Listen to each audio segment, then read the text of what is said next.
Hello बच्चों, now will start group 16th element में reactivity with oxygen. जो भी हमारे चैल्कोजेंस हैं यानी ग्रुप 16th के एलिमेंट हैं, ये हमारे ऑक्सीजन से रिएक्ट करके EO2 एंड EO3 दोनों टाइप के कंपाउंड्स बनाते हैं। सल्फर क्या बनाएगा? SO2, SO3, selenium, tellurium and so on. So now let us discuss first the dioxide compound of sulfur,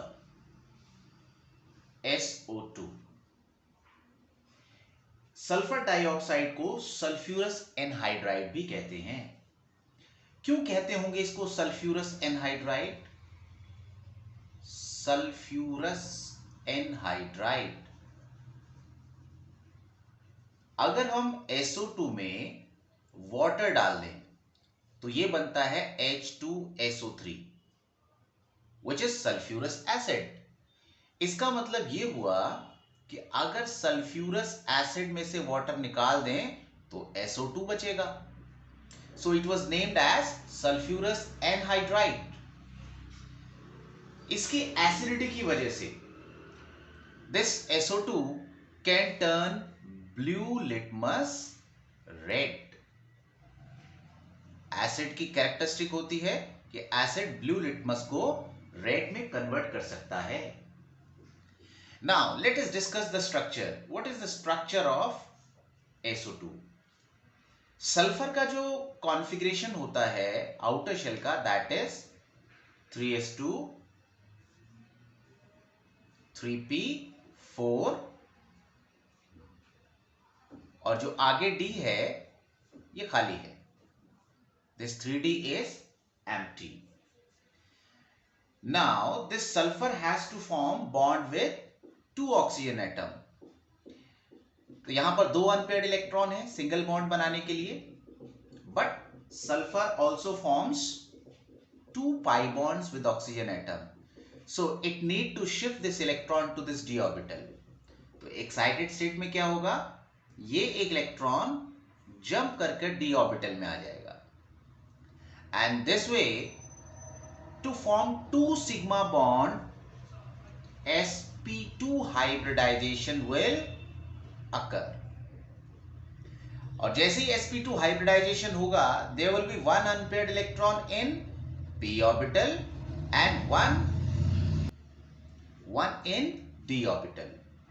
तो sp2 की शेप कैसी होती है? Triangular planar. तो this is triangular planar with 1 position occupied by lone pair and the remaining 2 sp2 orbitals will combine with oxygen atom। और इस तरीके से इनके बीच में एक बनेगा बॉन्ड, दो बनेंगे बॉन्ड सिग्मा। एक इसका p ऑर्बिटल ऑक्सीजन के p ऑर्बिटल से साइडवेज ओवरलैप करेगा, so this will be the p pi bond. जबकि दूसरा d ऑर्बिटल है जो कि ऑक्सीजन से p ऑर्बिटल से ओवरलैप करेगा, so this will be p pi d pi bond. इसका तो p है, सल्फर का d है, तो one is p pi d pi and the other one is p pi bond. Now the question, ये bond angle कितना होना चाहिए?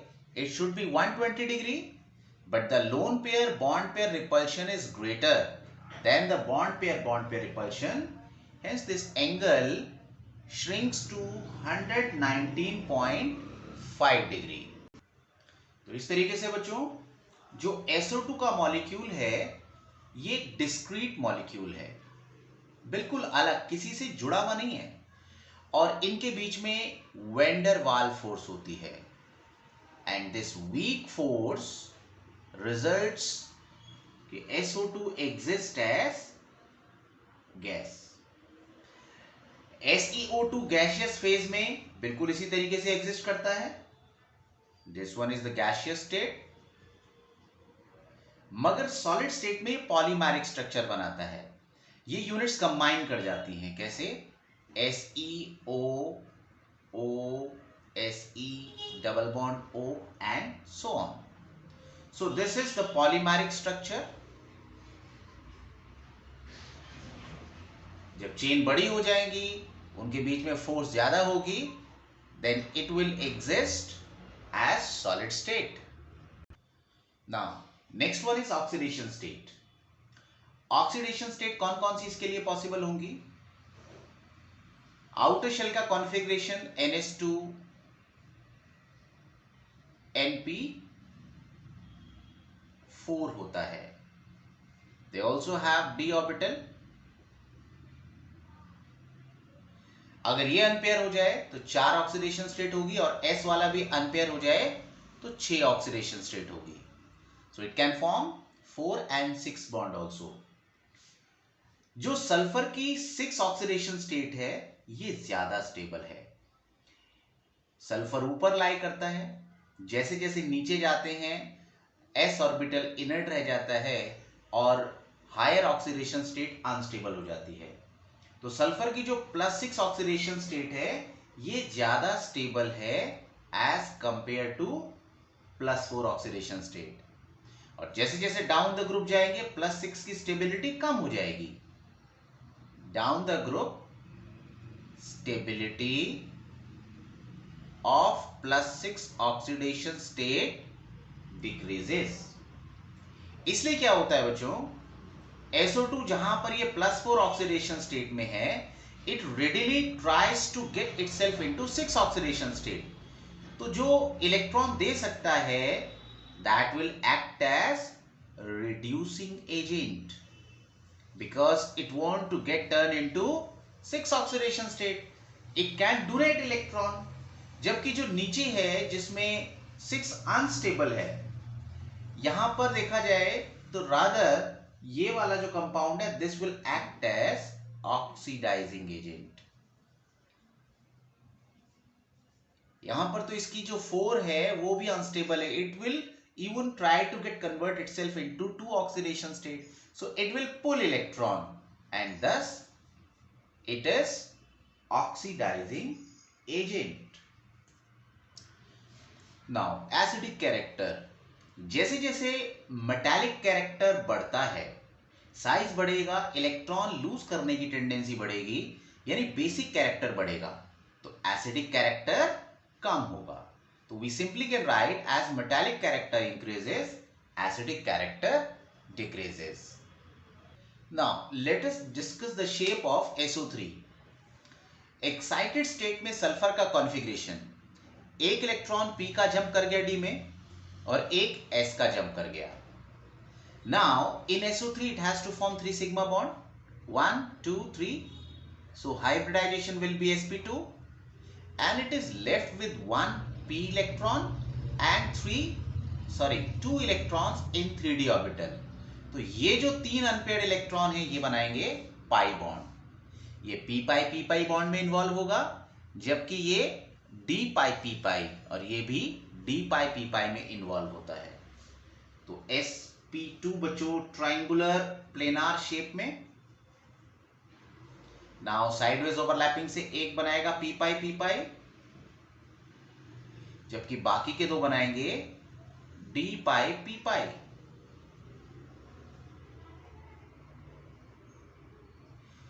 वैसे इनकी बॉन्ड लेंथ सबकी सेम होती है क्योंकि इसमें रेजोनेंस होता है. This angle is 120 degree. और अगर हम चाहें तो इसको रोटेट करके p पाई एक बार यहां, तो दूसरी बार यहां पर और तीसरी बार यहां पर, जस्ट जैसे पंखे की ब्लेड को 120 डिग्री पर रोटेट कर दें, तो we can show its 3 resonating structures and this way the bond length is same. जितने भी S और O की बॉन्ड लेंथ है ये 145 पिकोमीटर है. तो इस तरीके से ये भी एक SO3 डिस्क्रीट मॉलिक्यूल की तरह एग्जिस्ट करता है and there is weak van der Waals force which makes it gas. और बच्चों इस डिस्क्रीट SO3 की वजह से इसके बीच में van der Waals फोर्स है which makes it gas at room temperature. Now ये solid state में कैसे आता है? या तो लीनियर स्ट्रक्चर बनाएगा, linear chain structure solid state में, या बनाता है साइक्लिक ट्रिमर. तो यहां पर SO3 यूनिट्स 3 है जो आपस में जुड़ी हुई हैं और इस तरीके से इसने साइक्लिक ट्रिमर बनाया है, जिसकी वजह से इसका मास बढ़ेगा और ये सॉलिड फॉर्म में एग्जिस्ट करेगा। Reactivity with halogen. Group 16th element halogen के साथ मिलकर हेलाइड्स बनाते हैं, and they form halide of the type EX2, EX4 and EX6। Halogen तो फ्लोरीन, क्लोरीन, ब्रोमीन, आयोडीन सारे हैं। जो स्टेबिलिटी हेलाइड की होती है वो बॉन्ड स्ट्रेंथ के ऊपर डिपेंड करती है, यानी फ्लोराइड ज्यादा स्टेबल होते हैं क्लोराइड से, क्लोराइड ज्यादा स्टेबल होते हैं ब्रोमाइड से, एंड एट लास्ट आयोडाइड। ये जो ऑर्डर है that is according to bond strength, यानी एज जो बॉन्ड है EX bond weakens,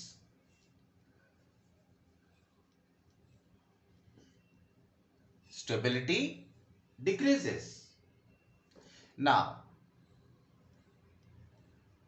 let us discuss about hexafluorides. जो हेक्साफ्लोराइड्स होते हैं, क्योंकि इनमें 6 बॉन्ड हैं, इनका हाइब्रिडाइजेशन होता है बच्चों sp3d2। इलेक्ट्रॉन हमारे p ऑर्बिटल से भी अनपेयर हो गए और s ऑर्बिटल से भी अनपेयर हो गए।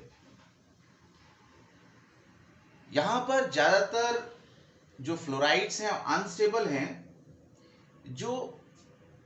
हेलाइड्स ज्यादातर अनस्टेबल हैं। फ्लोराइड्स में स्टेबिलिटी है, गैस स्टेट में पाए जाते हैं। हाँ, जो SF6 है ये स्टेबल है due to steric reason, exceptionally stable, बहुत ज्यादा stable. This SF6 is exceptionally stable.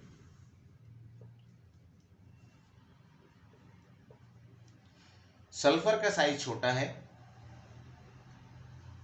Fluorine भी छोटे ही हैं, मगर 6 फ्लोरीन एटम जब सल्फर को सराउंड करते हैं तो इसकी पोजीशन स्टेरिकली हिंडर कर जाती है, तो इसको अटैकिंग रिएजेंट अटैक नहीं कर पाता, and therefore it becomes exceptionally stable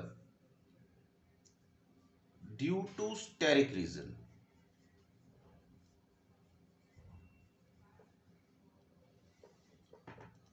Now the tetrafluorides.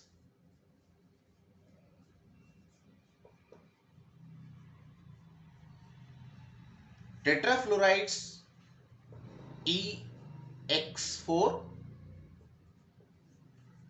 इनकी ज्योमेट्री होती है बच्चों 4 बॉन्ड है, सीसा ज्योमेट्री होती है। sp3 हाइब्रिडाइजेशन होगा। अगर हाइब्रिडाइजेशन sp3 होगा इसका मतलब s ऑर्बिटल का इलेक्ट्रॉन अभी भी पेयर्ड है, तो इसमें एक लोन पेयर है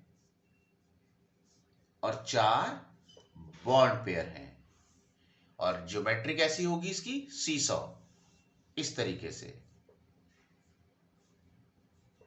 One position occupied by lone pair. So this is the halogen atom. Triangular bipyramidal में एक पोजीशन यहां लोन पेयर ले लेगी तो इट विल बिकम सीसॉ।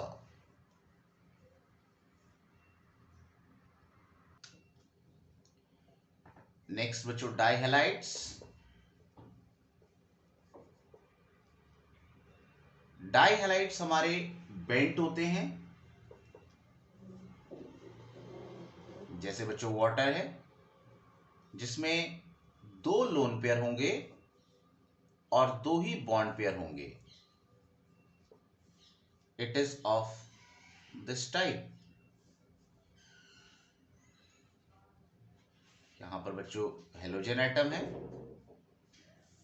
तो it will be bent in shape. Now मोनोहैलाइड्स।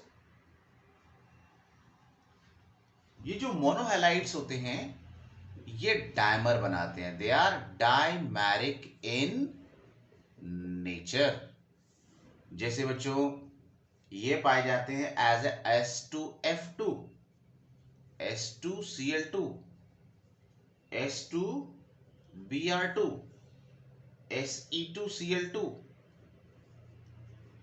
And Se2Br2। यहां पर इसकी ऑक्सीडेशन स्टेट डिस्प्रोपोर्शनेट हो सकती है। जो रिएक्शंस, एक एग्जांपल ले रहा हूं जिसमें ये डिस्प्रोपोर्शनेशन दिखाते हैं, डिस्प्रोपोर्शनेशन। Se2Cl2 जिसमें ऑक्सीडेशन स्टेट सिलीनियम की इस समय पर यहां 1 है, क्लोरीन की -1, तो यहां पर इसकी +1 है। ये ब्रेकअप हुआ SeCl4 यानी +4 में, and selenium, that is 0. So they undergo disproportionation reaction.